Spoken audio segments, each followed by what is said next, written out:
के लिए कदम बढ़ाओगे वो कार्य पूरा होता रहेगा। ये हमारे सतगुरु का आशीर्वाद है, हमारे सतगुरु का आशीर्वाद। इसमें मेरा कोई श्रेय नहीं है। ये जो कुछ हो रहा है हमारे गुरुदेव की तपस्या का फल है, जो आप लोगों को मिल रहा है। हमने तो कुछ कर ही नहीं पाया जीवन में। मैं तो केवल गुरु जी के आदेशों का पालन ही करते रह गया, मुझे कुछ करने का मौका नहीं मिला। तो इसीलिए वह मैया महाकाली जो पार्वती जी ने भोलेनाथ से भगवान की कथा को मांगा था, वही मैया महाकाली ये कथा कहलवा रही है और परसिया के गांववासी और छतवासी सुन रहे हैं। मामूली कथा नहीं है, हमारे आपके बस की बात नहीं है। ये साक्षात पार्वती मैया का आदेश से जो कथा हो रहा है। बल्कि सब सोचते हैं बाबा इसे पहुंच जाता है 10-20 ठो बोरे में, पता नहीं कहा लगता। हम भी नहीं जानते उस बोरे में क्या भरा रखा है। जब लाते तो पूरा डिश भर जाता है, उतारते हैं फिर गच जाता है और कुछ नहीं, पता नहीं क्या भरा है। वही लेकर पहुंच जाते हैं, वहां कथा शुरू हो जाती है, वहां हवन शुरू हो जाती है। 2 कुंटल 3 कुंटल 4 कुंटल की हवन हो जाती है उस गांव में। मैं खुदे नहीं सोच पाता मैया की महिमा क्या है, क्या करा रही, किसके कल्याण के लिए, किसके लाभ के लिए करा रही। लोग चिल्लाते हैं महाराज बड़ी खुशी हुई। अभी पाड़ेपुर से भी तो लोग आए, कहे महाराज काफी सुख शांति आई हमारे गांव में। तमाम कलह, तमाम दरिद्रता, तमाम पीड़ा थी, लेकिन बहुत शांति आई। जो लोग नहीं आते थे उनको भी शांति मिल रही है यज्ञ से। अब ये किसकी महिमा, मैया की तो है। तो इसलिए सभी लोग जो कुछ मुंह से वाणी निकलती है ये मैया की वाणी रहती है। इस पर अमल करने की जरूरत है। ये बार बार नहीं मिलेगा, ये सौभाग्य से मिलता है। और जितने लोग अपने दुर्गुणों को आज भी नहीं छोड़ना चाहते हैं, मुझे तो पूरा विश्वास है कि अंतिम तक जो इंसान होंगे हाथ खड़ा कर देंगे, महाराज जी मेरे अंदर जो कमी है, जो बुराई है, जो असुरता है, हम दक्षिणा के रूप में आपको देते हैं। और आज हमें पसंद हो बहुत आपके यज्ञ से, हम अपनी बुराई को आज यहीं पर दक्षिणा के रूप में दे देंगे। मुझे तो पक्का उम्मीद है। लेकिन इसके बाद में भी अगर कोई नहीं देता है तो कोई बात नहीं, अपना रखे रहे, ठीक है। लेकिन एक चीज मान लो, सब लोग बड़े ध्यान से सुन लो। आप सब प्रभु के और भैया मेरी मैया महाकाली के प्रेमी हो, उस परमात्मा के सब बच्चे हो। यहाँ अगर आए हो तो सब लोग अपने कल्याण के लिए आए हो। और पाप किस तरह खाता है आज बड़े ध्यान से सुनिएगा सभी लोग। पाप किस तरह खाता है बड़े ध्यान से सुनिएगा। एक बाबा जी थे, तो वो सोचे कि संसार में जाएंगे, बोलेंगे, वाणी से दोष होगा, आंखों से देखेंगे तमाम दोष, पाप लगेगा। इससे अच्छा मौन व्रत हो गए। एक पंडित जी बहुत धार्मिक थे, उनके पीछे बाग लगा था, बहुत बड़ा झाड़ी था। उसी बाग के झाड़ी में एक किनारे बैठ करके और मौन व्रत धारण करके बैठ के भगवान की भजन करने लगे। पंडित जी के यहाँ प्रसाद बनता था तो 2 टिक्कर बाबा को पहले भगवान रूप में दे करके तब प्रसाद पाते थे पूरे परिवार। संजोग से एक गैया को एक कसैया खेद रखा था और गैया बाबा के आगे से भगी, उसी झाड़ी में घुस गई और कसैया पीछे से आया। कहा बाबा इधर कोई गाय गई है, तो बाबा बोलते नहीं थे, लेकिन बाबा ने दोनों हाथ ऐसे इशारा कर दिए किसी झाड़ी में गई। कसैया दौड़ा झाड़ी में, देखा गैया एक बेचारी ऐसे गुरगुट्टी लगाकर बैठी थी। कसैया ने गैया को पकड़ लिया और ले गया अपने दरबार में, उसको काट दिया। लेकिन बाबा बोले नहीं, बाबा कोई गलती नहीं की, केवल ऐसे हाथों से इशारा कर दे कि इधर ही गई है। अब गैया को जब काट दिया तो गैया वही 4 किलोमीटर दूर एक पंडित जी के यहाँ लड़की का जन्म ले ली। और पता चला 1 हफ्ते बाद कसैया भी मर गया। कसैया उन्हीं पंडित जी के यहाँ लड़का का जन्म लिया। गैया लड़की की जन्म ली और कसैया लड़का का जन्म लिया। और संजोग से 20 साल के बाद में दोनों की शादी हो गई। गैया लड़की के रूप में इस पंडित जी के यहाँ ब्याह करके बहू के रूप में आ गई और वही कसैया उसका पति बन गया। और बाबा जी वही पंडित जी के पिछवाड़े बैठ करके भजन करते थे। जब दोनों का सुहाग रात का समय आया, पूरे परिवार दिन भर शादी विवाह के थकान में सब जो जहां के तहां पड़े थे, सो गए। रात में जब 12 बजा कल जो का अंतिम क्षण आया, उस वक्त क्या हुआ, जब वो लड़की गई अपने पति के कमरे में तो एक सरिया लगी थी कमरे में और उस सरिया पर एक तलवार रखी थी। तो लड़का लेटा हुआ था तो उस लड़की से कहा कि वह तलवरिया उतार कर अलग रख दो, नहीं कहीं चुहिया हुआ हिलाए ऊपर गिर ना जाए। लड़की पहुंची और बेड पर खड़ी होकर के तलवार उतारना चाहिए, तलवार गिरी और लड़के के नाभि पर लगी, लड़का राम प्यारा हो गया। लड़की रोने लगी और बाबा उठे थे, लक्षणका दौड़ करके दरवाजा खटखटाए, क्या बात है अंदर क्यों रो रही है। लड़की दरवाजा खोली, दौड़कर बाबा को पकड़ लिया और चिल्लाई तेज से कि दौड़ो घर वाले, ये बाबा हमारे पति को तलवार से मारकर भगे जा रहे हैं। अब बाबा को पकड़ लिया, पूरे घर वाले बाबा को कहे बाबा इतना दिन से तुम्हें भोजन कराते हैं इसलिए कि हमारे लड़के गौना आया, तुमने तलवार से उसकी हत्या कर दी। क्यों ऐसा किया लड़के ने? अपने को बचने के लिए। सुबह राजा के दरबार में बाबा को पकड़ कर ले गए, हुजूर हमारे लड़के का गौना आया और बाबा ने हमारे लड़के को तलवार से भोंक दिया। लड़की बुलाई गई राज दरबार में, लड़की से पूछा गया इस बाबा को कौन सा दंड दिया जाए। लड़की ने कहा बाबा का दोनों हाथ काट लिया जाए। अब बाबा का दोनों हाथ तो काट लिया गया। बाबा भाग करके बहुत बिकराल जंगल में गए और रोने लगे बिलक बिलक करके, हे प्रभु हमने कौन सा पाप किया था जो मैं साधना ध्यान भजन में पड़ा था, उसके बाद भी मेरा दोनों हाथ कट गया। अगर हमें नहीं बताते हो तो मैं आत्महत्या कर लूंगा और ये संत का पाप आपको लगेगा।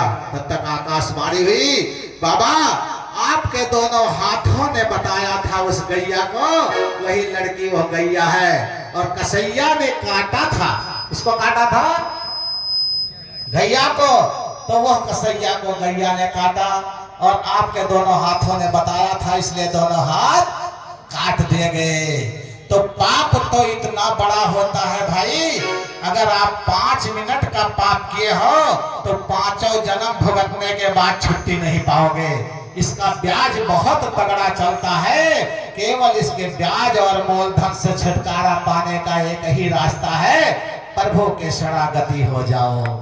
इसके अलावा कोई रास्ता नहीं है। जो पाप कर रहे हो इसमें बचने का, तनिक भर पाप बहुत भारी हो जाएगा। इसीलिए हम भी मौन व्रत सोच रहे थे हो जाते, लेकिन भैया का आदेश नहीं हुआ, नहीं होगा। मनमुखी पूजा करेंगे कुछ मिलेगा नहीं, मनमानी करोगे क्या मिलेगा, मन तो कुएं में धकेल देगा।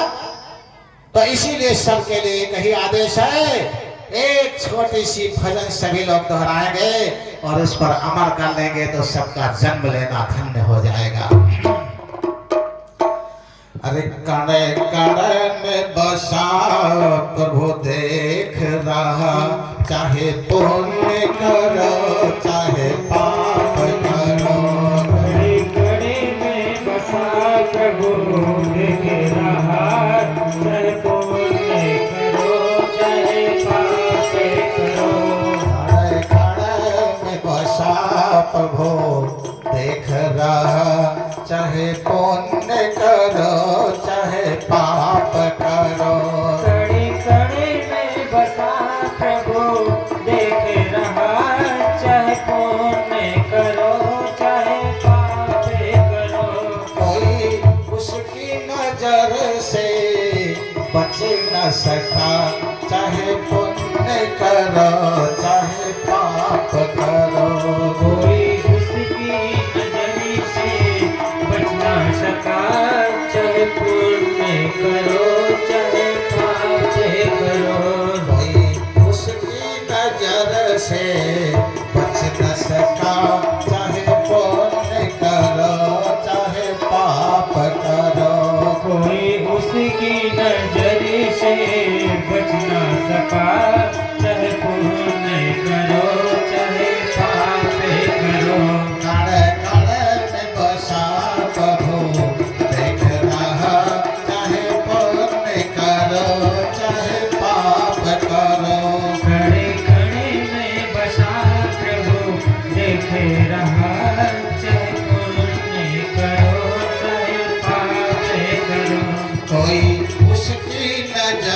से बच न सका, चाहे पुण्य करो चाहे पाप करो। कोई उसकी नजर से बच ना सका, चाहे पुण्य करो चाहे पाप करो। यह जगत रचा है ईश्वर ने जीवों को कर्म करने के लिए। यह जगत रचा है ईश्वर ने जीवों का कर्म करने के लिए। यह जगत रचा है ईश्वर ने जीवों को कर्म करने के लिए। यह जगत रचा है ईश्वर ने जीवों का कर्म करने के लिए। कुछ कर्म नए करने के लिए, पहले जो किए भरने के लिए। कुछ कर्म नहीं करने पहले तो किए भरने के लिए। यह आवागमन का चक्र चला, चाहे पुण्य करो चाहे पाप करो। यह आवागमन का चक्र चला, चाहे पुण्य करो चाहे पाप करो। कड़े कड़े में बसा प्रभु देख रहा, चाहे पुण्य करो चाहे पाप करो। यह आवागमन का चक्र चला, चाहे पुण्य करो चाहे पाप करो। यह आवागमन का चक्र चला, चाहे पुण्य करो चाहे पाप करो। कड़े कड़े में बसा प्रभु देख रहा, चाहे पुण्य करो चाहे पाप करो। कड़े कड़े में बसा प्रभु देख रहा, चाहे पुण्य करो चाहे पाप करो। कड़े कड़े में बसा प्रभु देख रहा, चाहे पुण्य करो चाहे पाप करो। कड़े उसके कड़े नजर से बच न सका, चाहे पुण्य करो चाहे पाप करो। कोई उसकी नजर से बच ना सका, चाहे पुण्य करो चाहे पाप करो। कड़े कड़े में बसा प्रभु देख रहा, चाहे पुण्य करो चाहे पाप करो। कड़े कड़े में बसा प्रभु देख रहा, चाहे पुण्य करो चाहे पाप करो।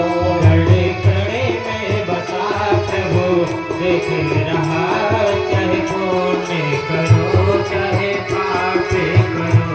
इंसान सदा शुभ कर्म करे, अधिकार मिला है जमाने से। निशान सदा शुभ कर्म करे, अधिकार मिला है जमाने से। इंसान सदा शुभ कर्म करे, अधिकार मिला है जमाने से। निशान सदा शुभ कर्म करे, अधिकार मिला है जमाने से। कर्मों में स्वतंत्र मिला है सदा, परतंत्र है फल पाने के लिए। कर्मों में स्वतंत्र मिला है सदा, परतंत्र है फल पाने के लिए। सभी लोग बड़े ध्यान से विचार कीजिएगा। आज मुझे ये क्षणिक समय मिला हुआ है। यह जिंदगी कितना है? क्षणिक समय। अरबों खरबों वर्षों के बाद में 150 वर्ष मिला है, जिसमें से कुछ तो हमारा बचपना चला गया और कुछ हमारा बुढ़ौती चला गया। बीच का थोड़ा सा समय मिला है जो उसके लिए मैं स्वतंत्र हूँ। उसमें चाहे हम अच्छा कर डालें, चाहे हम बुरा कर डालें, चाहे हम जीवों को खा लें, चाहे जीवों की दवा करा करके ठीक कर लें। आप देख रहे हैं कहीं कहीं गौशाला है, वहाँ भेड़ बकरियां कुत्ते बिल्ली गाय भैंस सबकी दवा कराते हैं। बीमार पशु पक्षी हो जाते हैं तो उन गौशाला में आईसीयू वार्ड बना है और उनकी दवा कराते हैं। और अच्छे स्वस्थ जानवरों को काट करके जो खा लेता है, एक बात बताओ, एक हृदय पर विचार करके रखो कि हमने बचपना तो नादानी में गया, बुढ़ापा मजबूरी में गया, थोड़ा सा समय जवानी का मिला है, उसको हम जीवों की हत्या करके जीवों को कष्ट देने में गंवा देंगे। तो अधिकार तो मुझे है जीवों को कष्ट देने का, लेकिन बर्तन हूँ फल पाने का। उसका फल जब मिलेगा बहुत बुरा होगा। ये संत की वाणी है, जब उस हत्या का फल मिलेगा कहीं माफ होने वाला नहीं है, करोड़ों जन्म भुगतने के बाद भी क्षमा होने वाला नहीं है। इसका ब्याज बहुत तगड़ा चलता है। अगर आपकी वजह से किसी की आंखों में आंसू आ गई तो वह माफ करने वाला नहीं है। क्योंकि हमने छोटे थे तब पढ़ा था, क्या था, रहीमन आए गरीब की हर से सहा न जाए, मई खाल की सांस सो सार भस्म हो जाए। आज वो मेरे सामने गरीब है, वो मछली मेरे सामने गरीब है, वो मुर्गा मेरे सामने गरीब है, वो बकरा मेरे सामने गरीब है, जिसको मैं काट करके खा लेता हूँ। वो बेजुबान है लेकिन बेजबान है, बेजबान है, बेजुबान है लेकिन बेजान नहीं है। उसके अंदर वही जान है जो हमारे आपके अंदर है। इसलिए विचार कर लो, आज ये मौका मिला हुआ है। अगर आज आप लोग उस दुर्गुणों को दूर कर देते हैं तो इस संत के अंदर वह क्षमता है, तुम्हारे आज के बाद सारे पाप क्षमा हो जाएंगे, सारे पाप से मुक्त हो जाओगे और आज के बाद सत्कर्म करना सिखा देंगे और सभी लोग इस गति से छुट्टी पा जाओगे। यहाँ हम आप लोगों के यहाँ भिक्षा मांगने आया हूँ। किसका भिक्षा मांगने आया हूँ? आप लोगों के दुर्गुणों का भिक्षा मांगने आया हूँ। आप लोग अपने दुर्गुणों का दान कर दो मुझे। एक संत भिखारी बन करके आया आपके गांव में और केवल आप लोगों के दुर्गुणों का भिक्षा चाहता है, आप लोगों के धन का भिक्षा नहीं चाहता है। संत के पास धन की जरूरत नहीं होती है, आप लोगों के जीवन के उद्धार करने का काम करने आया है, जो मैया महाकाली का और हमारे सदगुरु का आदेश है, महाकाल भोलेनाथ का आदेश है। इसीलिए सभी लोग जिसकी इच्छा हो वो अपने दुर्गुणों का दक्षिणा दे करके ये लोक भी बनेगा और परलोक बनेगा। नहीं तो विचार कर लो, नदी के किनारे गैया मर जाए, लाश सड़ जाए तो मछली खा लेती है, कुत्ता मर जाए नदी किनारे तो मछली खा लेती है, लेकिन बड़ा हो नदी किनारे गंगा जल में आकर बह जाए तो मछली खा लेती है, नदी किनारे थूक दो जाकर के मछली दौड़ खा लेती है, किसी आदमी की लाश पड़ी हो नदी किनारे सड़ जाए तो मछली खा लेती है। और जिसने मछली खाया उसने क्या नहीं खाया बताओ भाई, कुछ बचा? इतनी गंदी चीज ये मानव जीवन मिलकर के खा लेते हैं। कितने देर के लिए? कभी भी जा सकते हैं, अभी भी जा सकते हैं, 10-20 साल बाद भी जा सकते हैं, 150 साल बाद जा सकते हैं। किसी क्षण बुलावा आएगा तो जाना पड़ेगा और इसके जाने के बाद मेरे पास जवाब नहीं होगा। इसके बाद मेरे पास कोई जवाब नहीं होगा। वहां मुझे फाइल खोलने की जरूरत नहीं है, वहां वकील की जरूरत नहीं है, वहां बहस करने की जरूरत नहीं है। सीधा जजमेंट लिखा हुआ है, पहुंचोगे आपको फाइल पकड़ा दिया जाएगा, जाओ धारा। इसलिए ये संत ही वकील है, संत ही कोर्ट है, संत ही मजिस्ट्रेट है और संत ही न्याय करते हैं। संतों की बातों पर चल करके अपने जीवन को धन्य बना लो। जिन संतों को तुम लोग खोजते हो गली गली, उन संत को खोजने की जरूरत नहीं है। आज संतों की कृपा आप लोगों के ऊपर है, अपने ऊपर अपनी कृपा करके धन्य बना लो। नहीं, जब वह दिन आएगा जब ना भाग सकोगे, ना हट सकोगे, ना निकल सकोगे, उसके चंगुल से नहीं बच सकते हो। मुझसे नहीं मानोगे तो जमराज तो मनाएगा और मार मार कोड़ों से तुझको समझाएगा। अगर संतों के संकेत से नहीं मानोगे तो जम का बेट माफ करने वाला नहीं है, कोई दुनिया में ताकत नहीं कि बचा लेगा। इसीलिए आज ये संत का संदेश सभी लोग मान लो, अपने हृदय पर हाथ रखो। कभी एक हफ्ते का का समय है, विचार कर लो और विचार करने के बाद मेरे सामने आकर के शरणागति हो जाओ। मैं कसम खा करके कहता हूँ, तुम लोगों से 1 रुपए की मुझे लालच नहीं है, लेकिन तुम लोगों के दुर्गुणों की दक्षिणा की लालच है और तुम्हारे सारे पाप दुष्कर्म उसी से क्षमा हो जाएंगे। इसके बाद फिर मौका नहीं मिलने वाला है। 1 हफ्ते खूब विचार कर लो, क्या गुरुजी कह रहे हैं ये उचित है या अनुचित है। और अगर सोचो कि गुरुजी गलत कर रहे हैं, गुरुजी का निजी कोई स्वार्थ है, गुरुजी का निजी कोई लालच है, तो ऐसा कुछ नहीं है। गुरुजी तो तैयार है, इंतजार कर रहा है कब बुलावा आएगा, कब चला जाऊं। आया है सो जाएगा राजा रंग फकीर, एक सिंहासन चढ़ चला एक बांधा जात जी। इस संत को तो मुस्कुराते हुए जाना है, यहाँ भी मुस्कुराना है, वहां भी मुस्कुराना है। मुझे तो पता है कहाँ रहना है, मुझे कोई डर नहीं है। मुझे अपने घर के ठिकाना खोजने की जरूरत नहीं है। जिसको खोजने की जरूरत है वो तड़पता रहेगा, अभी यहाँ क्या कर रहे हैं वहां क्या होगा उसको नहीं पता है। जिसको पता उसको कोई जरूरत नहीं है, ठीक है। तो इसलिए आप लोगों को इतनी सरलता से, इतनी आसानी से जो चीज मिलने वाला है उसका लाभ दुनिया वालों उठा लो। नहीं, ये दुनिया में वो लाभ मिलने वाला नहीं है। वसूली करने वाले, चंदा करने वाले तो दुनिया भर आते रहेंगे, लेकिन जिससे जीवों का उद्धार होना है, जिससे ये परम शांति मिलना है, वो मिलने वाला नहीं है।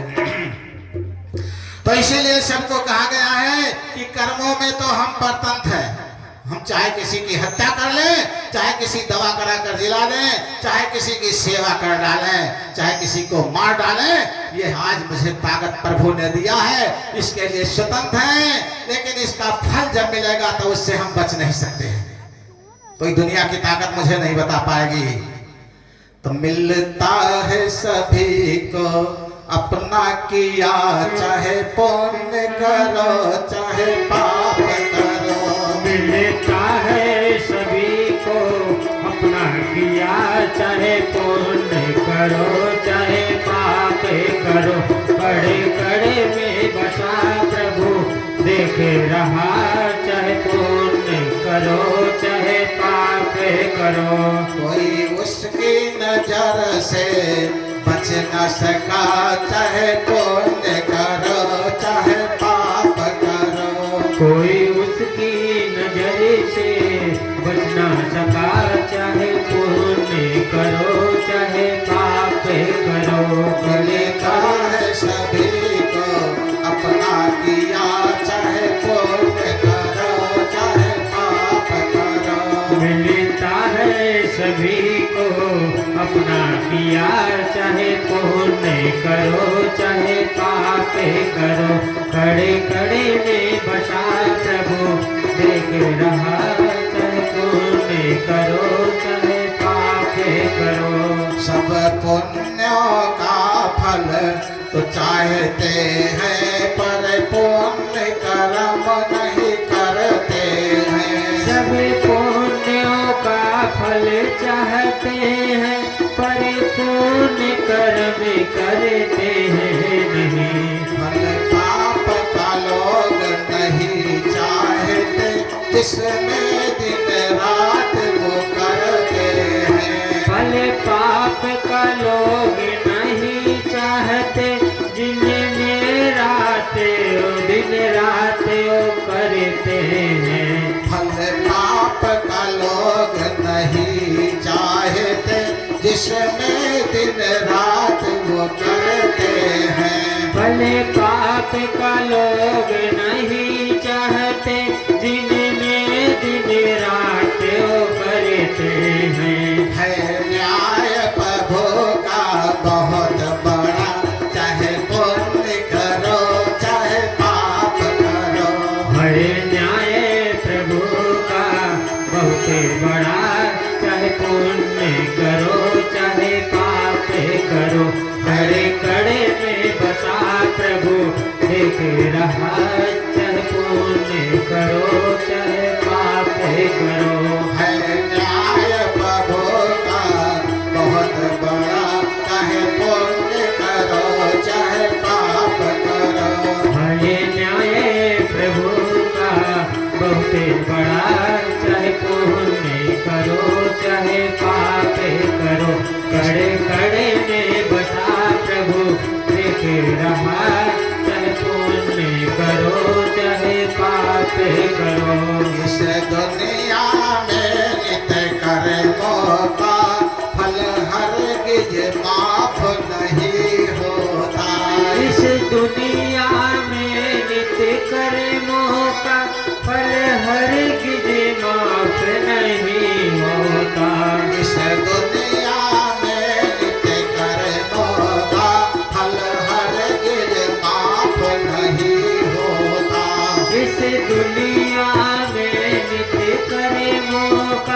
फल हरगिज माफ नहीं होता।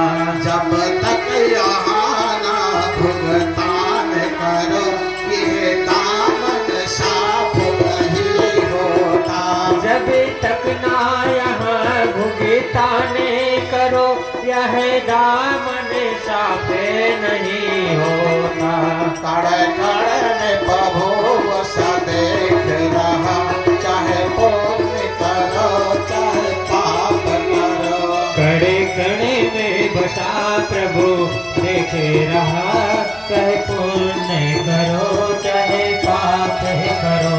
कोई उसकी नजर से बच न सका, चाहे पुण्य करो चाहे पाप करो। कोई उसकी नजर से बच ना सका, चाहे पुण्य करो चाहे पाप करो। कड़े कड़े में बसा प्रभु देखे रहा, चाहे पुण्य करो चाहे पाप करो। राहत परमहंस प्रभु देख रहा, चाहे पुण्य करो चाहे पाप करो। कहते जी परमेहंस देख रहे, चाहे पुण्य करो चाहे पाप करो। कड़े कड़े में बसा प्रभु देख रहा, चाहे पुण्य करो चाहे पाप करो। रहता है पथ के नियम सदा, चाहे पुण्य करो चाहे पाप करो। रहता है पथ के नियम सदा, चाहे पुण्य करो चाहे पाप करो। कड़े कड़े में बसा प्रभु देख रहा, चाहे पुण्य करो चाहे पाप करो। कड़ कड़ में बसा प्रभु देख रहा, चाहे पुण्य करो चाहे पाप करो। कड़े कड़े में बसा प्रभु देख रहा, चाहे पुण्य करो चाहे पाप करो। एक बार बोला आनंद भगवान की जय। तो सभी लोग विचार कर लो और सभी लोग संकल्प ले लो कि आज के बाद में अपने इस दानव जीवन को मानव बनाकर रखेंगे।